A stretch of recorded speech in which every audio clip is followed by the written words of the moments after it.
ஆமாம், யூடியூப்லேயுமே நிறைய பேர் வந்து தாவேக்காவை கிரிட்டிசைஸ் பண்ணுறதை நம்மளால் பார்க்க முடியுது சார். அப்போ தானே அவங்களுக்கு விளம்பரம், அப்போ தானே அவங்களுக்கு வருமானம். எங்களை வசைபாடி நீங்கள் வசவாளர்களாக இருக்கிறீர்கள் என்றால், உங்களுக்கு வருமானம் வருகிறது என்றால் வாரி வழங்குங்கள், ஒன்றும் பிரச்சனை இல்லை, எல்லாத்தையும் எதிர்கொள்ள தயாராக தான் இருக்கும். கருணாஸ் அவர்கள் வந்து ஒரு குற்றச்சாட்டு வச்சிருந்தார் சார். 200 கோடி ரூபாய் விட்டு வர திரு விஜய் அவர்கள் வந்து 2000 கோடி ரூபாய் சம்பாதிக்கதான் அரசியல் வந்திருக்காரு அப்படின்ற ஒரு விஷயத்த சொல்றாரு சார். யார், எந்த கருணாஸை சொல்கிறீங்க? ஈழத்தில் ஒரு துரோகி இருந்தானே அந்த கருணாஸா? யார்? உங்களுக்கே தெரியுமா சார், நடிகர், முக்குளத்தூர் புலிப்படையினுடைய தலைவர், அந்த சாதி அதுவா? ஆமாம் சார், கூவத்தூரில். ஓஹோ, இந்த கூவத்தூரில் கோடிக்கணக்கில் வாங்கி சம்பாரிச்சார் அவரா? என் தலைவர் உதடுகளிலிருந்து அந்த வார்த்தைகள் வராது, ஏன்னா அவர் பிறந்த ஊர் தான் நான்.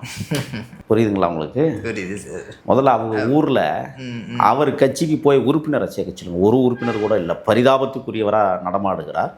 ஆகையால் அவருக்கெல்லாம் பதில் சொல்ல வேண்டிய தேவையில்லை. அவரெல்லாம் நாங்கள் ஒரு ஆளாகவே கருதலை.